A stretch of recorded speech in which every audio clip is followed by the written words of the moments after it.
Hi everybody, welcome to my channel. My name is Luki Gomez and I am here to do a video on some of the stories in my life as a person who's grown up between two countries, two cultures, two languages. And I'm specifically going to be talking about the profession that I eventually chose and how that came about. Okay. You know, why am I doing this? Because I want to, I'm 72 years old and I'm right now in my life in the process of just contemplating my life and the meaning of my life and remembering things that happened to me in the past and the significance of these things that are in my memory, and then also trying to sharpen my memory a little bit more, which I think is kind of important to be able to do that. Now, I am in a park, a mini park in the neighborhood. It's close to a middle school, so usually, well, they just got out of classes. There were some kids here earlier, but everybody's gone. It's a beautiful day, as you can see. I live in Santa Cruz, California. This is an elementary school here. And this is just a really cute park that you can come in and walk. And there's some picnic tables. There's a garden over there. It's really nice. It's a very nice place.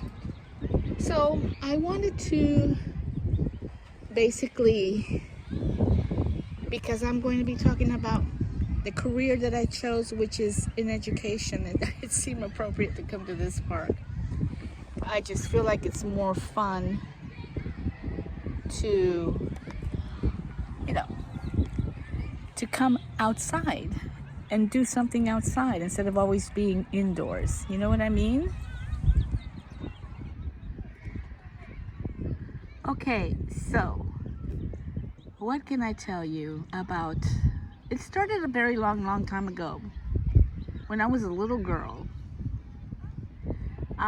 I used to like playing school.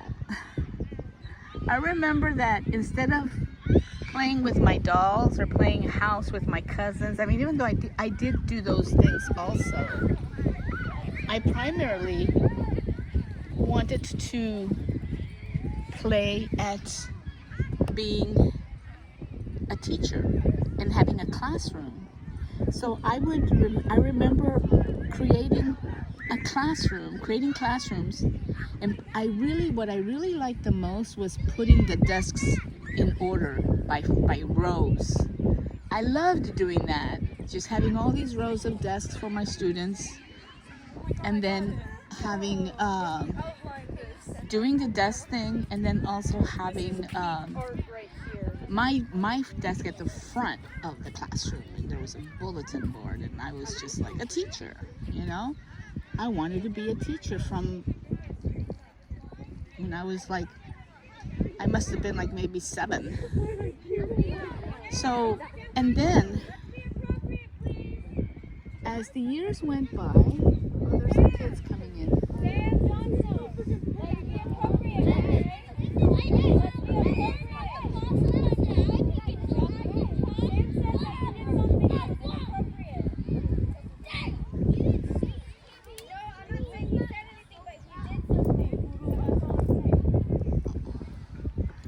So anyway, it was interesting because I just think it's kind of funny that I was doing that from such an early age.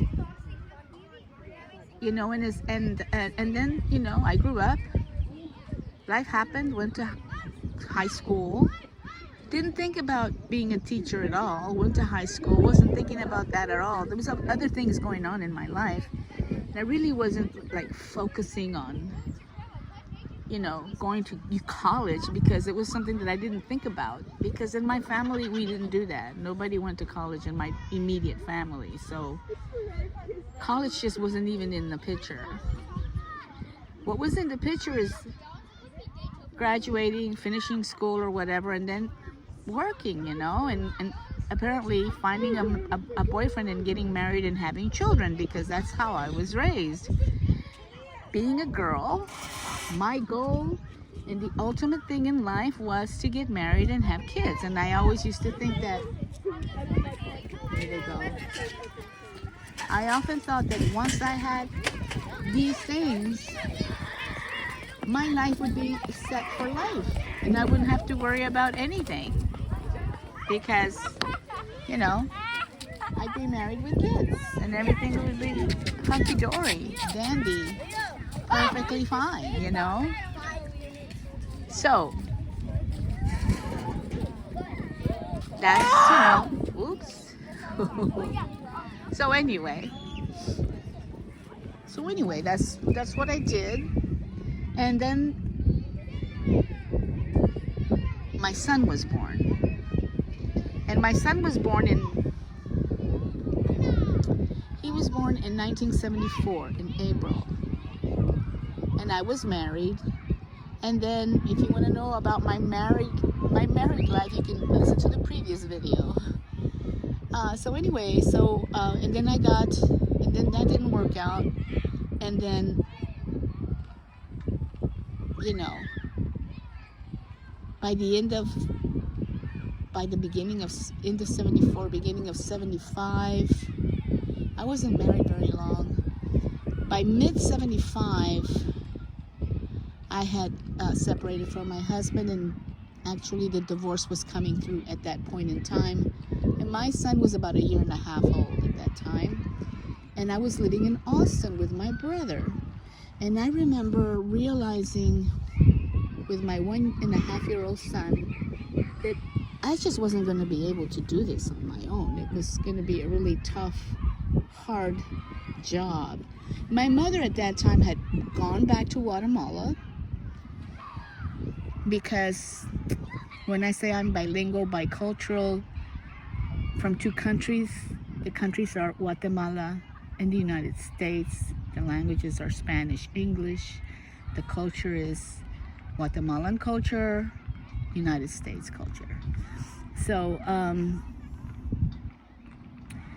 or Spanish culture or Latin American culture, really.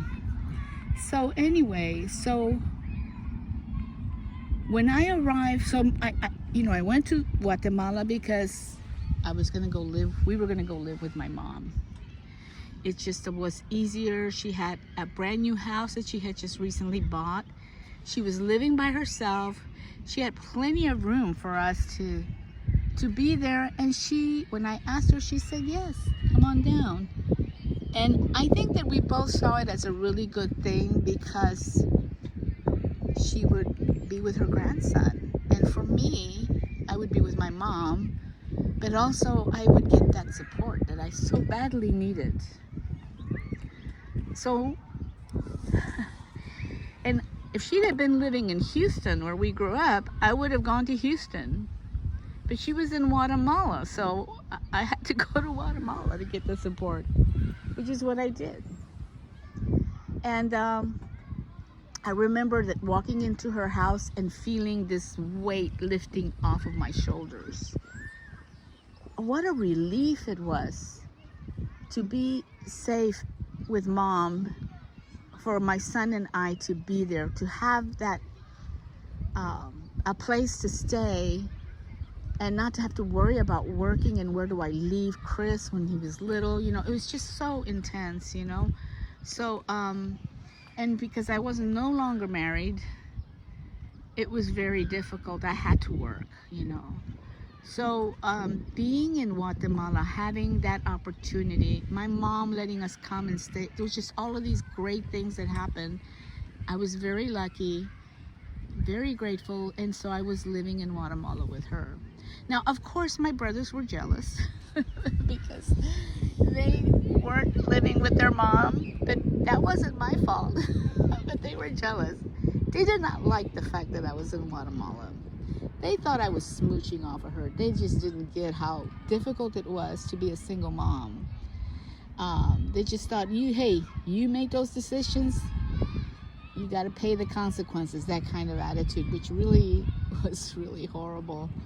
My mother, on the other hand, was really supportive, and which is what I needed. And so I was living there 1975. I guess we arrived there like in September of 1975. And at that point in time, my oldest brother was married to this wonderful woman from Houston, and she was so smart, and she was a wonderful cook. She would cook lunches all the time for everybody. We would all sit down and have lunch, and because she had made these wonderful meals for the family, right? She was amazing. And she was a single mom with a son too, and then she met my brother and they got married.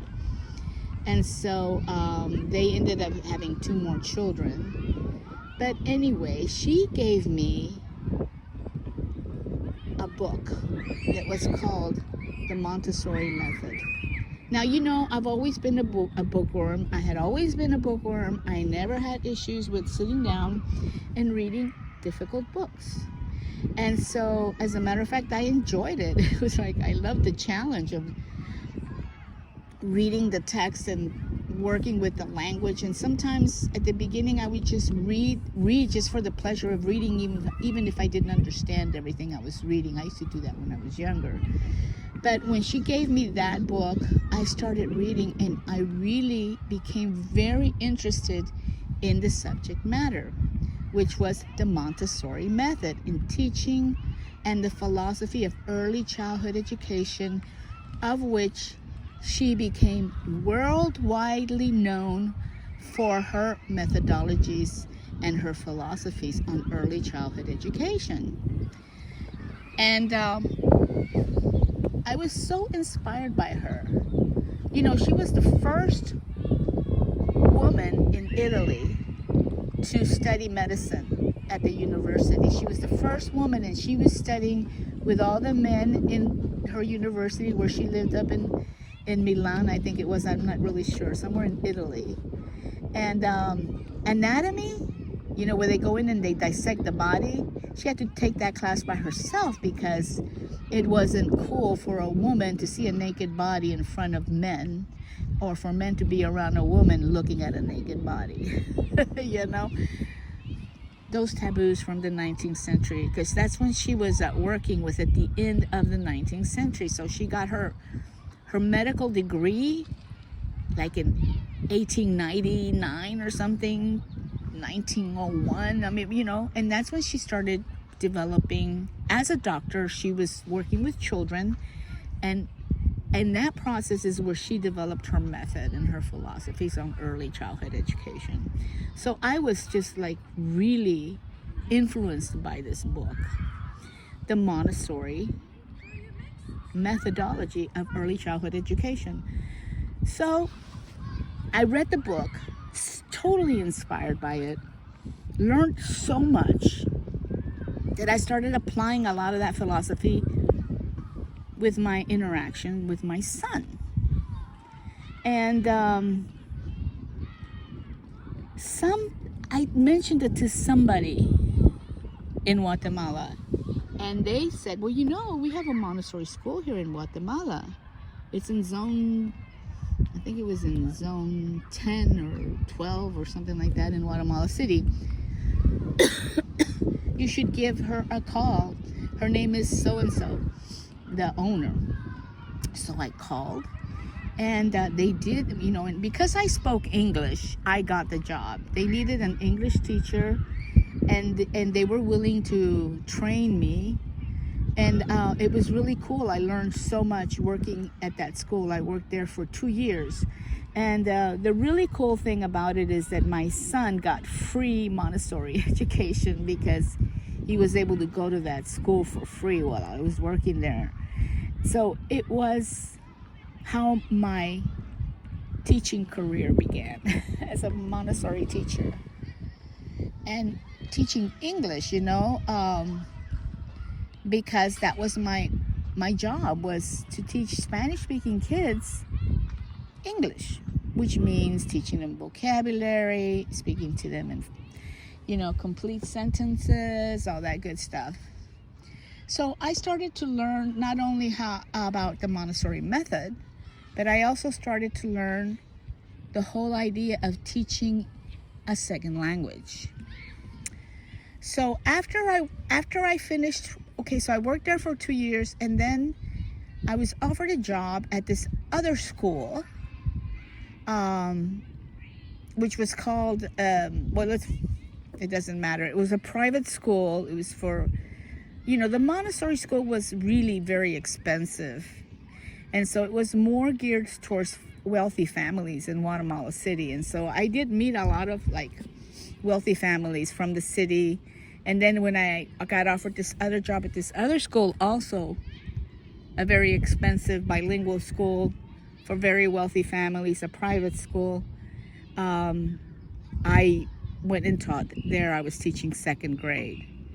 And then after that, we came back to the States.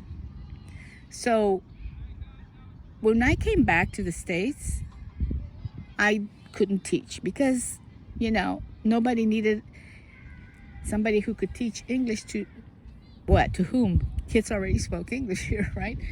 So we're talking about the 70s, right? Must have been 78, 79, something like that. 1980. So, most of my jobs were secretarial jobs, that kind of thing. And even though it was a challenge because I had my son with me and I was a single mom, by that time he was going to school. So that really helped a lot. So he would go to school and then I could go to work, right? And when he came home, he was a latchkey kid. That means that he would come home and I wasn't home and he had a key to get into the apartment or where we lived. And that's what we did.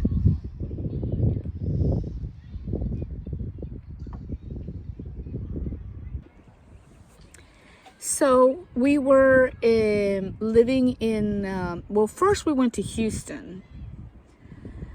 And I got a job at a Montessori school in Houston, and they were really very, very kind, and they started training me. I was doing the Montessori courses to get my Montessori certification. But I don't know, I'm not really sure exactly what happened. Oh, maybe, my brothers were living in Colorado at that time, okay? And I was in Houston by myself.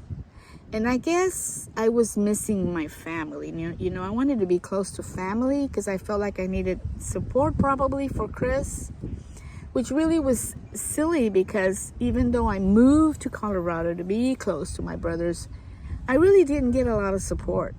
It's not like they would come over and help make sure that we had everything we needed, or, hey, look, why don't you have Christopher come and spend the weekend with me, or nothing like that, I mean, they would come a little bit once in a while, but it's not like, a pretty regular basis. Hey, Lukey, how you doing? Do you need anything? None of that stuff, and it's okay because at first it hurt, but then I realized that years later, I realized I was really upset with them for a long time because I just felt that they were just so,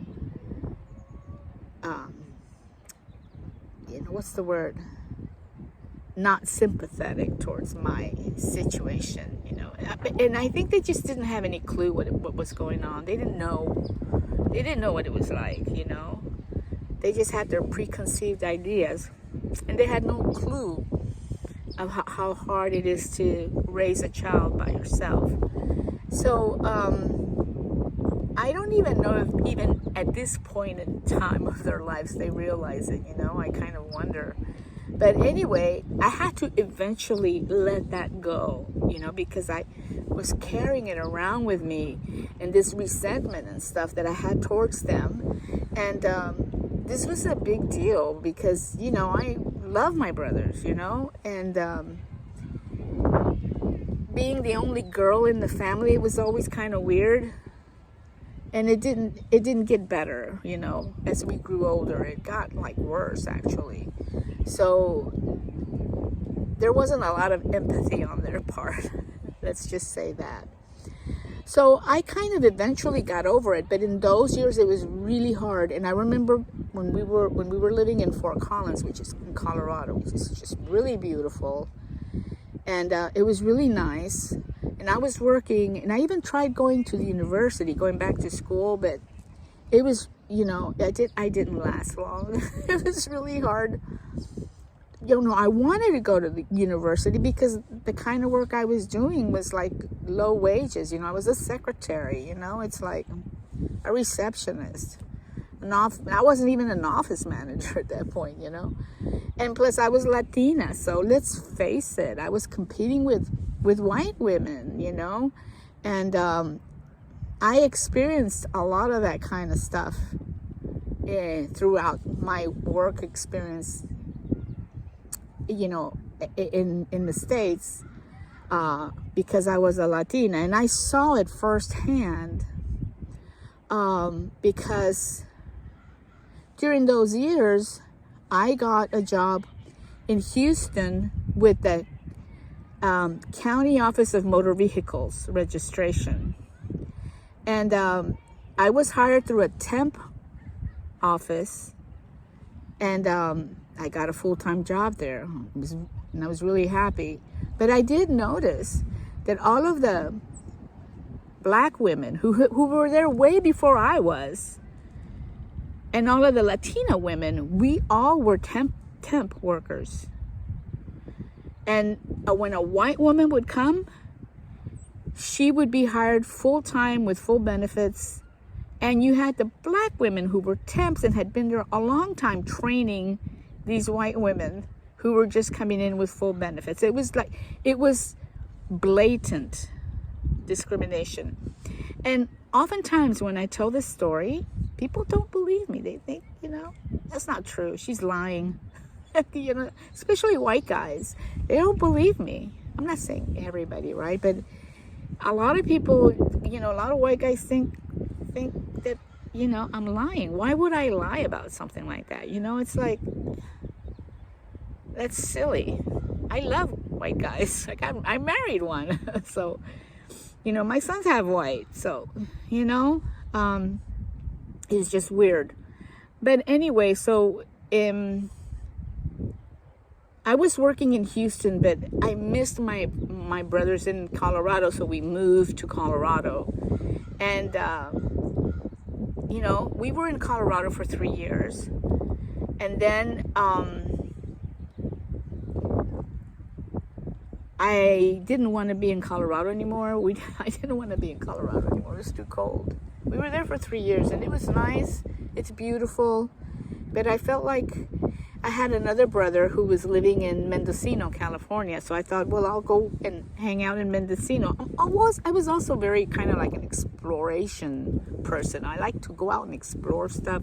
I used to like a lot to move into new places and have new experiences, and even though it was tough, I was learning a lot, about things. But another thing that I learned, because when I was in Texas, okay, I learned about food stamps. So I went to the Office of Social, Services to apply for food stamps. And even though I was a single mom and pretty poor, I only qualified like for $13 of food stamps a month. And I'm like, are you sure? She goes, yes, ma'am, that's what you qualify for. I said, for all the trouble, I didn't have a car. I never had a car when I was, I was always using public transport. So I was like thinking because Houston had horrible public transportation. It was a big deal getting out over there and, doing all the paperwork that they wanted to. For $13, it just wasn't worth it. So then I started researching. And I found out, because I would go to the library and research about the welfare programs, and I found out that Colorado paid had a decent welfare program. And that's why that was the main reason why I went to Colorado. And plus I wanted to be close to my brothers, right? And so while I was in Colorado, I got food assistance, and we got energy assistance, especially in the winter months. Okay, and that was super helpful. But then, upon researching some more, I found out that the best states with the best social programs were New York and California. And because I had a brother in California, I wish I'd have gone to New York instead, you know? I mean, I think New York City would have probably been a place where there would have been a lot of opportunities for us. But we decided to go to California because I had a brother there. And he said, yeah, you can come and stay here. And so we went over there, and he was living in Mendocino, which is absolutely beautiful. And they used to live in a ranch that used to be called Val Powick's Ranch, and it was a chicken ranch. The guy and his wife, they migrated from Germany, and they, with the money that they had saved, they bought this beautiful land in Mendocino, up on the hills, and by the pygmy forest and the redwood forest, and they started a chicken farm, and that's how they made their living. And he built this house, and then they had chicken coops. And then apparently in the 60s, the hippies discovered the chicken coops.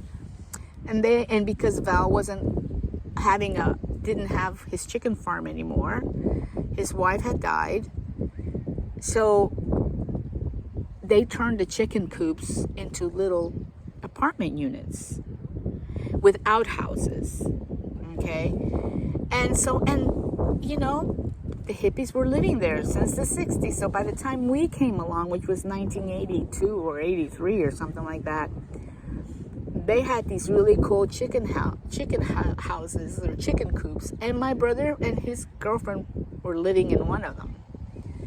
And so he said, well, come here, and, you know, as soon as one comes up, you'll have a place to stay, which I thought was really very sweet.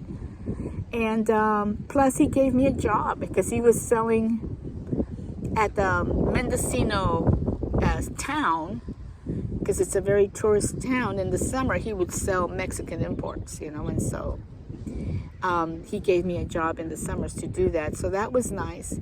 But I also qualified for assistance in food stamps, and my rent was really cheap. It was like $50 a month at the chicken coop, because I ended up getting a chicken coop. There was this German guy who lived in this really nice chicken coop, and my son and I, we were living in our van and hooking up our electricity to my brother's chicken coop. And then, like about a month later, this German guy left, and he gave us his chicken coop. And in that chicken coop, he had this really cool wood-burning stove. It was a German stove. I had never heard of a wood-burning stove. I'd never even seen one. And it was so nice to have a wood-burning stove and to light that stove. Now, what does all of this have to do with education? So, like, the point being that whenever I came to the States, that's usually, I did whatever I could, but I wasn't teaching. Okay, so then, after being in Mendocino, I decided that I wanted to go back to Guatemala because I wanted my son to begin his middle school years in Guatemala so that he could become fluent in Spanish also, and fluent in the Guatemalan culture, the culture of his mother and his grandmother, right? So that's what we did.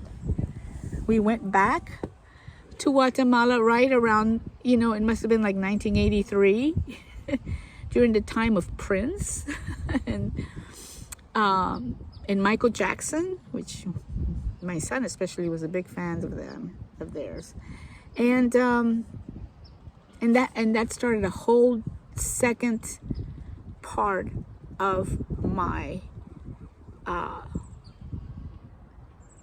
opportunities to improve on my skills as a teacher.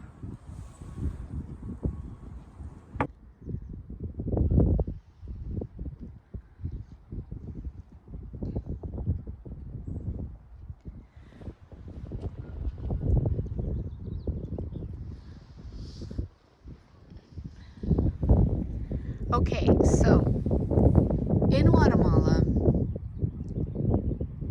my mom tells me, my mom had been living there this whole time, right? That I had gone and lived in Fort Collins and then in Mendocino. So she had been working, and my mom was really something else. You know, she learned English as an adult, and she had a strong accent, but she got to be pretty good with English, good enough to be able to teach it as a second language, which is what she ended up doing. So when I arrived, what was mom doing? She was teaching English as a second language at the Instituto Guatemalteco Americano, the Guatemalan American Institute.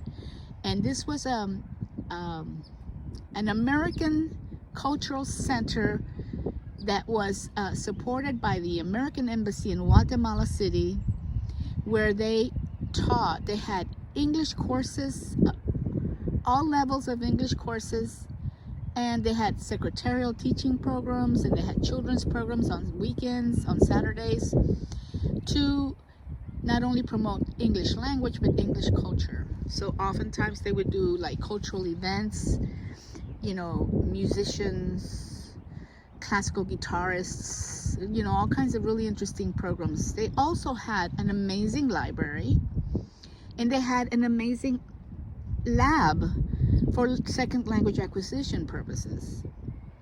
So my mom, she somehow found out about this program, and she took the training, because they offered free training in those days. And so you would do the training, and then they would slowly incorporate you into eventually having your own classrooms and doing your own teaching once they had completely trained you. And so by the time I came into the scene, she was already teaching English as a second language at IGA. That's what we called it, Instituto Guatemalteco Americano, Guatemalan American Institute, IGA. She was working there already, and meanwhile I was looking for work. And then she was like, well, Lukey, why don't you get a job at IGA, do their training, it's free, what can you lose from that? And then, you know, teach, they'll give you work. And I was like, I don't know if I can teach adults, Mom.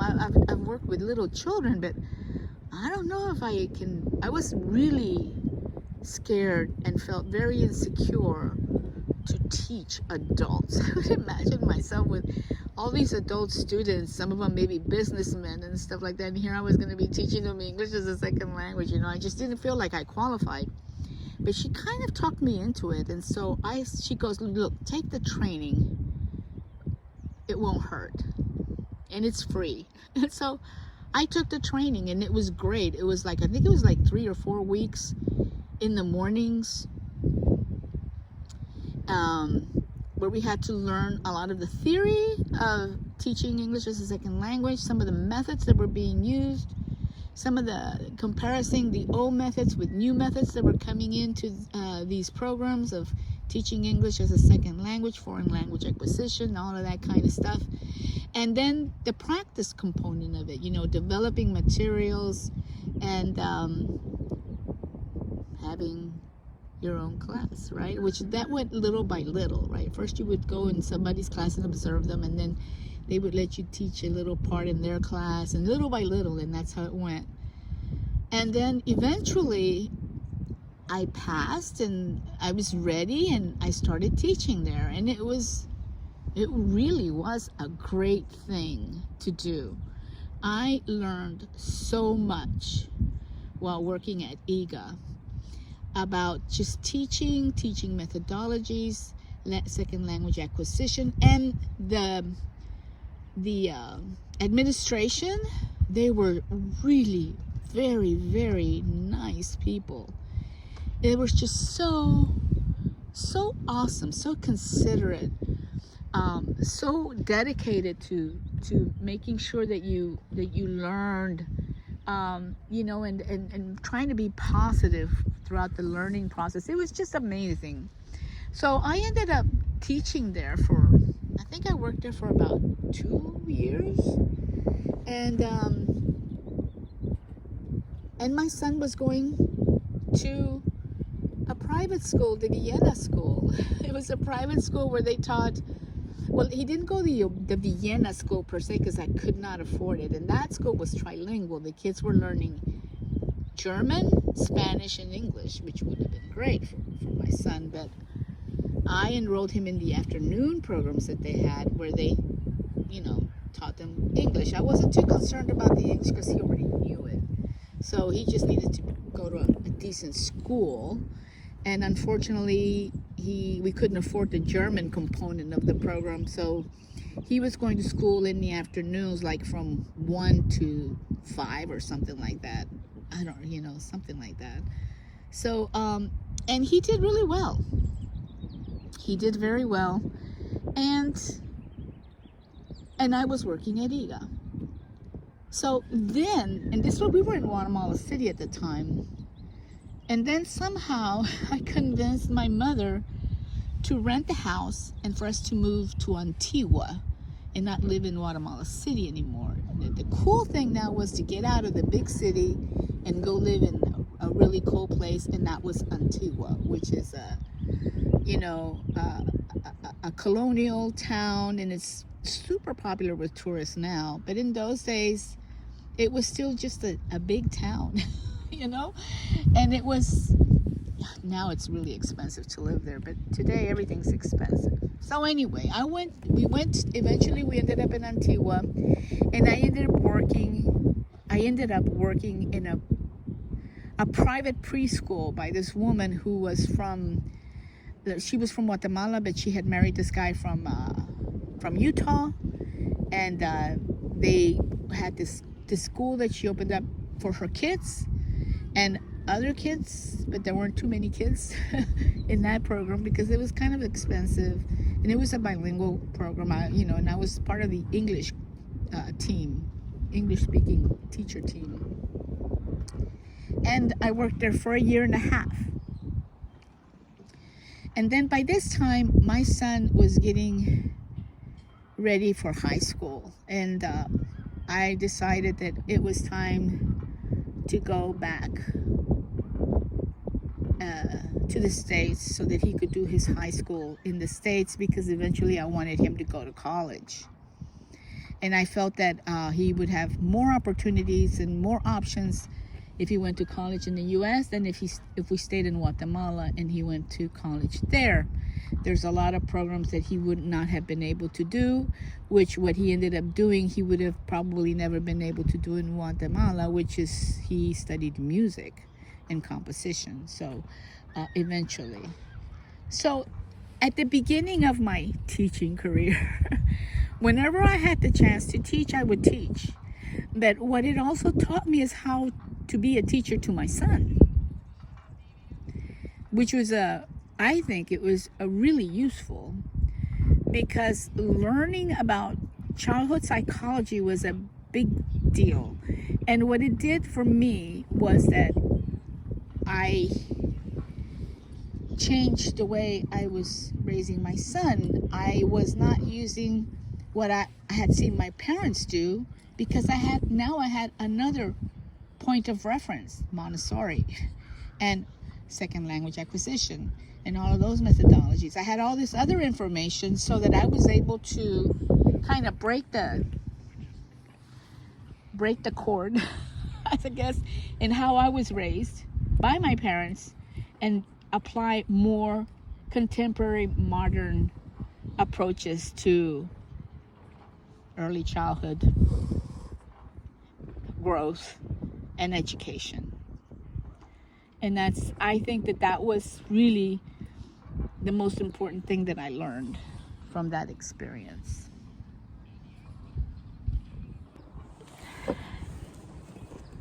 So the thing is, as time went by, I felt like I was understanding things a little bit more. By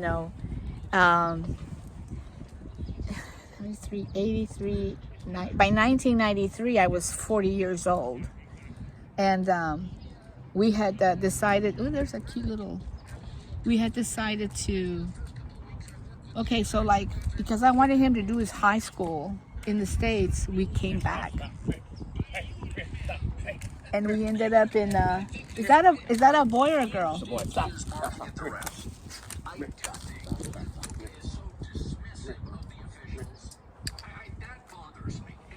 So anyway, we came back to Houston, and that trip coming back, you know, the previous trip when we came back and we ended up in Colorado, that was like a breeze. This second trip, coming back to the States, was really, really hard because, you know, when I was working in Guatemala, I was getting paid with quetzales. And now I'm just talking to myself. Oh, there's another dog walker. And quetzales, when you did the exchange to dollars back in those days, it was like, you know, to buy $1, you needed 8 quetzales, 10 quetzales, depending on the value. So we came back that time around with very few quetzales. As a matter of fact, my mom gave me one of her checks, one of her government checks that she would get from her retirement, and she goes, "Take this check, and here's some money for you." And I think the check had like $250 or something like that. And so we were traveling by public transport. We were taking the bus. We did that a couple of times, and we crossed the border into Mexico, and then we took the bus back up to the States. And I remember that we got to a border town. It must have been it wasn't Tijuana, and I remember that I was pretty broke, but I still had that check. So we went into one of the grocery stores there in this town before we crossed into the States. And I was like, man, I hope they cash this check. And so I went in there and I went and got Christopher something, my son. And I said, this is what I'm going to buy. And the lady working the cash register, I just explained to her, look, this is my mom's check, and I'm traveling with my son, and we're coming from Guatemala, and we're going back home to the States, and this is all the money I have, and I really need to cash this check. And she looked at it and she cashed it for us. It's like, wow. I mean, really, that was pretty incredible. So we came back to the States, and we were in, let's see, that second time, yeah, we went back to Houston. And though it was really hard at the beginning, eventually, you know, Houston has such terrible public transportation. Eventually I was able to buy an old car, which cost me like $200. A friend of mine from Guatemala, he found me this car, he fixed it, and he sold it to me for $200. It was so sweet. So we used to call it the Green Hornet. and this is the car that I had to get around town to take my son to school, because he ended up going to this special school program that they had in downtown Houston. And I was working, and I got some pretty decent jobs, always as an office worker, never as a teacher. You know, and that's what we did. And we were in Houston, and then while in Houston, I saw a sticker on a car that said Santa Cruz, California. And so I was asking around, and I was told, man, you should go to Santa Cruz. It's beautiful, but it's expensive. So I went to the library and started researching Santa Cruz. And this is before the computer era, you guys. You know, this is before computers and all that stuff. So I was looking at one of the school catalogs from the University of California in Santa Cruz, and I found some office, I don't even remember what it was, and a phone number, and I called them, and this woman answered the phone. And I was like, Hey, my name is Lukey, and I'm in Texas right now. I live in Houston, but I want to move to Santa Cruz. But I hear that it's really expensive, and I thought maybe you could tell me a little bit about Santa Cruz. And she was so sweet. She was, oh, honey, Santa Cruz is just beautiful. She was working up there on campus, right? It's just a beautiful place to be. And I'm like, but isn't it really expensive? She goes, look, there's a bunch of us who can't afford the big expensive houses, and we're all living here. You should just come on down. You'll be fine. Now, at the same time, I also knew, because my son was still in high school, I was probably going to still need some assistance, So we moved to Santa Cruz, put everything in a box and shipped the box, and then we took the bus and came to Santa Cruz. And yeah, and they had he started going to school. We managed to get a housing assistance where we only paid 1/3 of the rent for a place, and they did that because I had a child. Otherwise, that doesn't happen. So I was very fortunate until I got my feet on the ground, and so they offered to send me to a job training program, and even though I knew how to do resumes and letters and all that stuff, and it wasn't like something I needed to learn, I decided to go ahead and do it because I felt like, because nobody in this town knew who I was, it would be a good way to get my feet into the professional environment of Santa Cruz, and get recommended by somebody who works in these programs, which I thought was a really great idea. And so we had to do that program in the morning every day, Monday through Friday, from 8 to noon, for like 3 weeks or something like that. And they always had coffee and donuts. It was really nice. It was so cool. So coming to California at that point in time, and coming to Santa Cruz was really the best thing that could have happened to us, because things just started getting better, a little bit better. Now in those days I was still kind of a blue moon depressed lady, because I had been a single mom, life had been hard, and I had a lot of resentment in me, and I was just like really so lonely. I was feeling really lonely and kind of like, what a bummer that I can't find a man. I was like completely obsessed with the man thing, I wasn't doing very well at all. It wasn't good. It wasn't pretty. But I got a job on one of the at the Department of Education up here at UCSC, working in the office as a secretary, office manager. When suddenly my boss one day told me, Lukey, you should go back to school.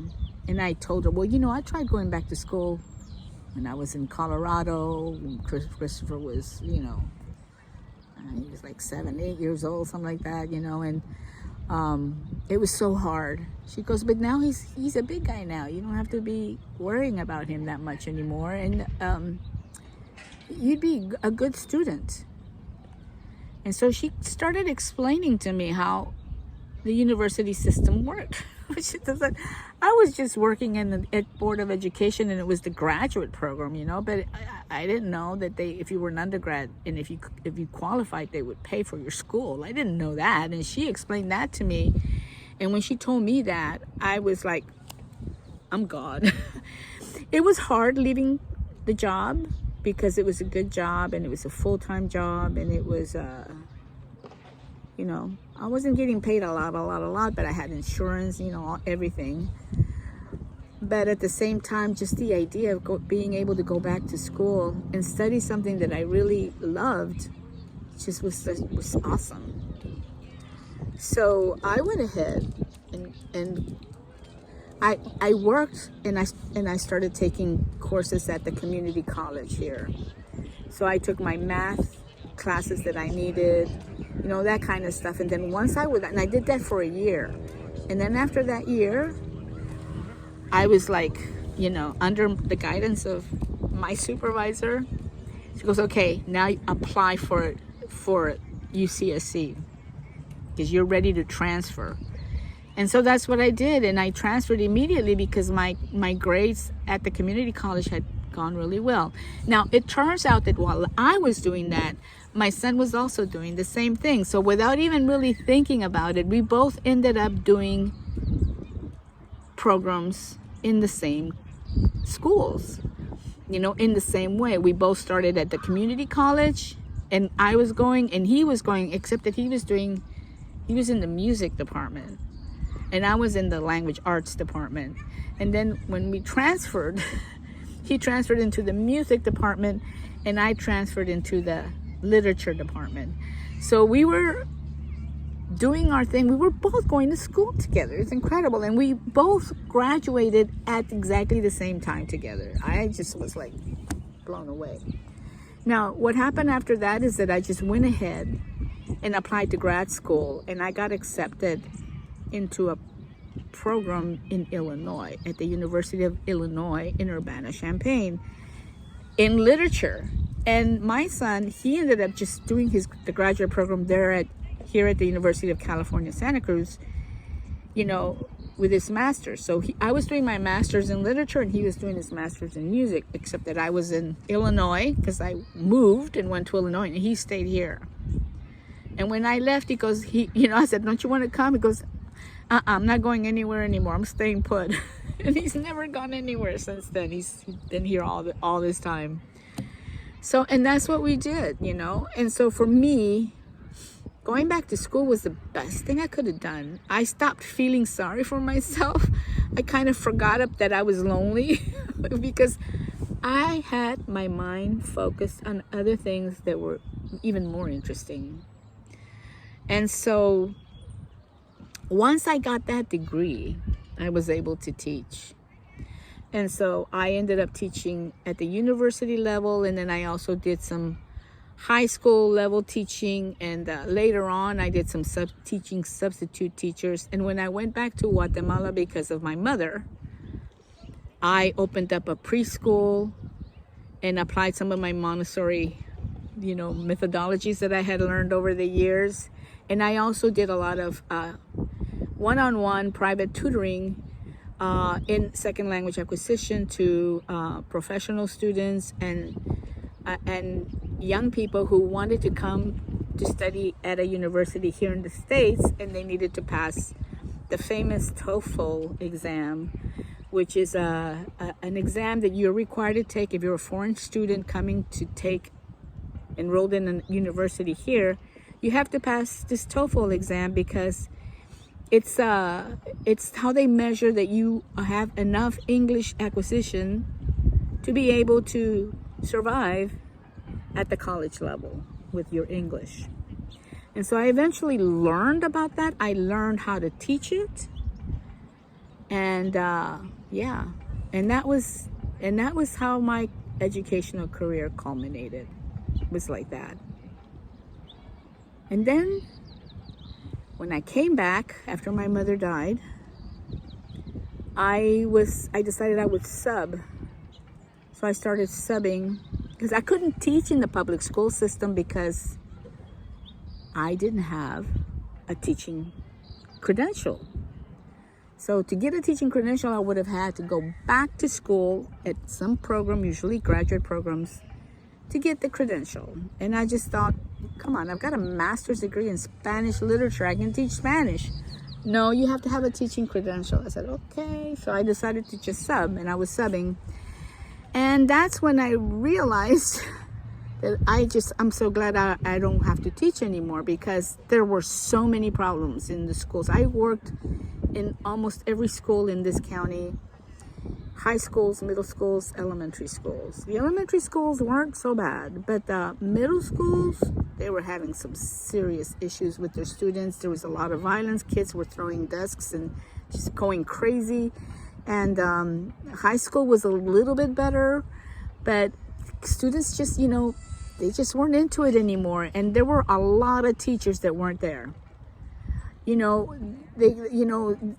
Kids were having substitute teachers coming in the whole year because they couldn't find teachers to teach And nobody wants to talk about that. Nobody. They don't like to talk about that. But this is what was happening, and from what I understand, it still happens a lot. So I don't know, because I'm kind of disconnected from that system, because I just decided I wasn't going to be doing anything about it anymore, because I didn't want to get hit by a desk, you know. And pretty much administration, they're just like they hide. You know, it's too much. It's hard to deal with. There were a couple of administrators who really tried really hard to deal with it, but otherwise they would just send, like in one school, they were sending cops in, you know, and that kind of thing. It was just crazy. So that's pretty much it. Now that I'm retired, I don't do any teaching.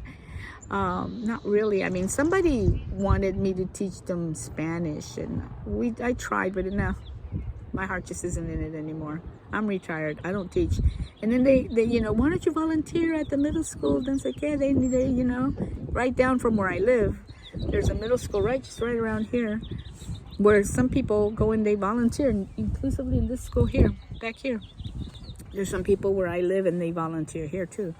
But I don't, because I've already done that. I've dealt with that a lot, and I want to do other things, and this is part of one of the things that I'm doing. So you guys, that's pretty much it. I mean, I'm sure there's a few things that I've forgotten. There always is, but that's pretty basically that was my career. My career was basically working in the office, teaching whenever I could, learning about Montessori methods, learning about second language acquisition, and then as an adult, as an older person, because I was like 50 years old when I was doing the graduate program, because I had started late already as it was, and did my Spanish literature. And I would have done the PhD if I'd have been younger. But I didn't do the PhD because I was just, you know, I was like 54, 55, you know, and the PhD in literature is another 4 years. So I would have been almost 60. So it was just like, I was late in the game. But in spite of it, better late than never, you know, honestly. In spite of that, I became a really good writer, you know, from taking literature at the graduate level. My Spanish became really good because I did a graduate program in Spanish literature, and it was really very, very cool. It was hard.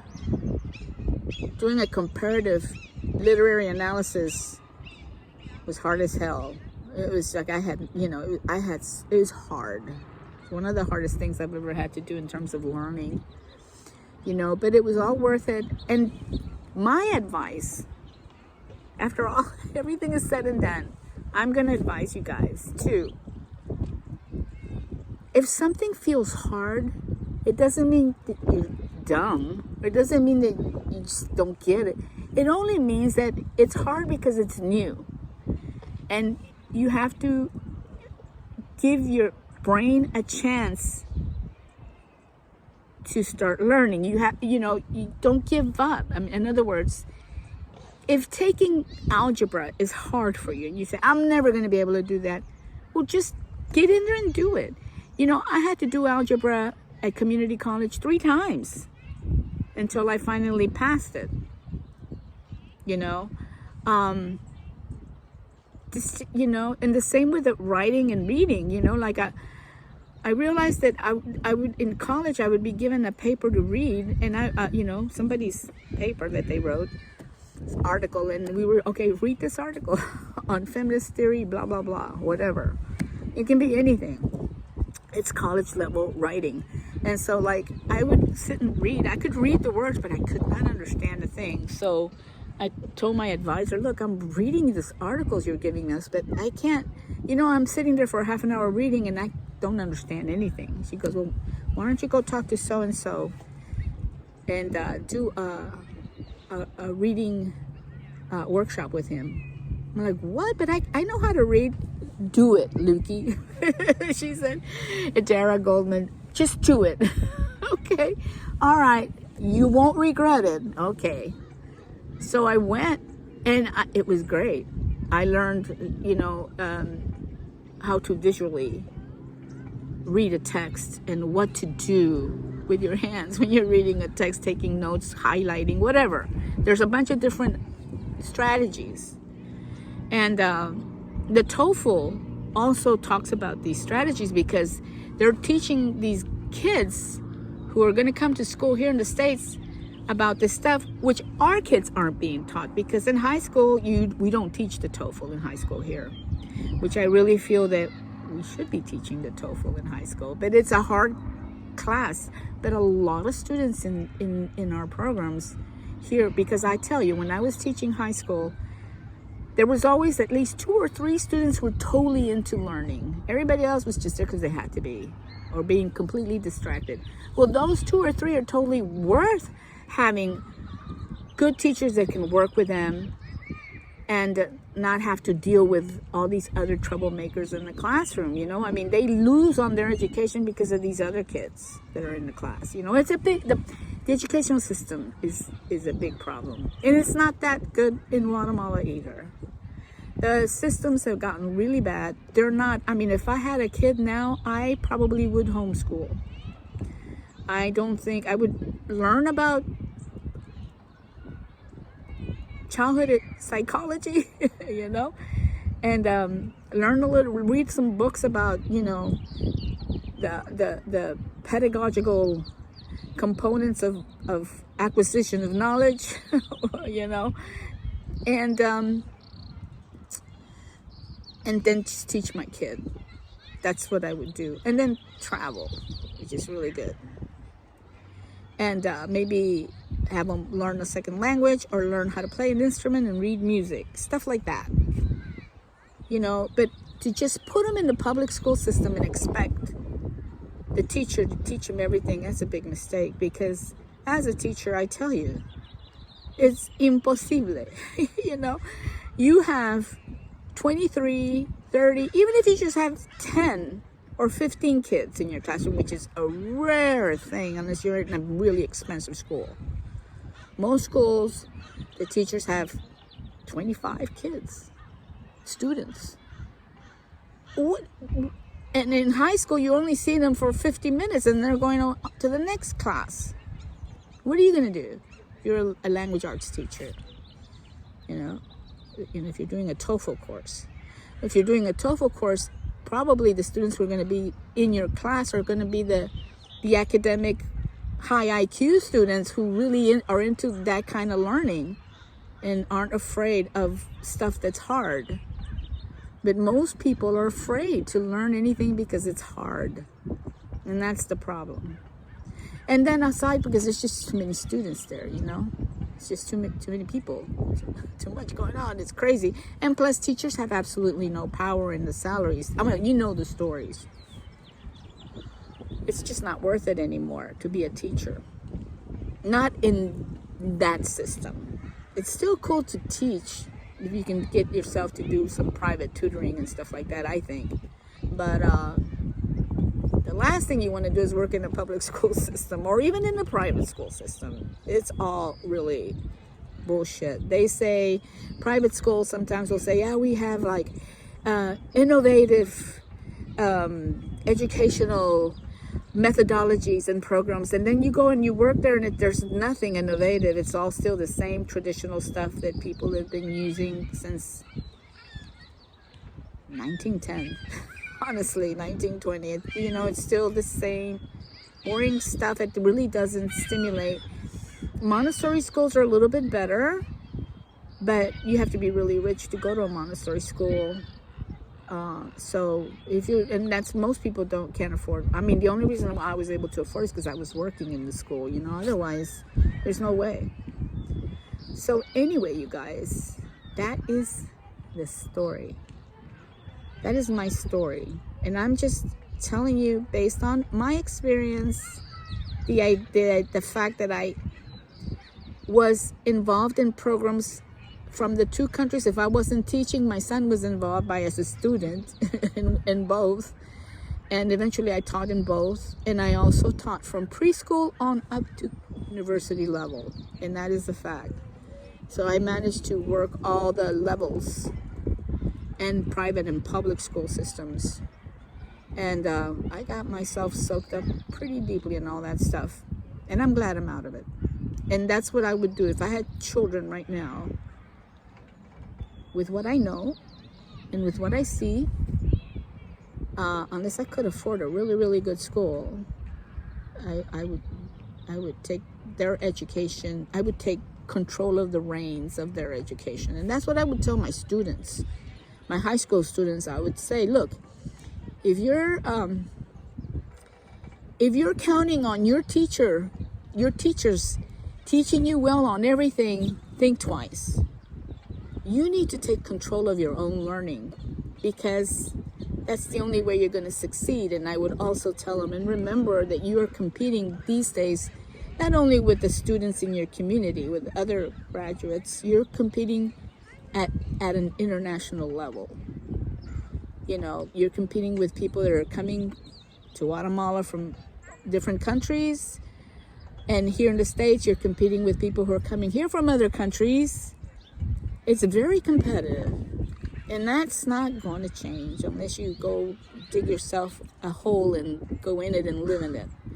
You know, and who wants to do that, right? So it's the reality. And there's nothing wrong with that. It's challenging to confront change and be strong and brave about the change and confront it and you know, dive in to that new life. You might be surprised at what you can learn. So anyway, guys, I'm going to leave it like that. Thank you so much for visiting. I hope it didn't drive you crazy. And if you find it interesting, cool. So yeah, take care. Until next time, adios.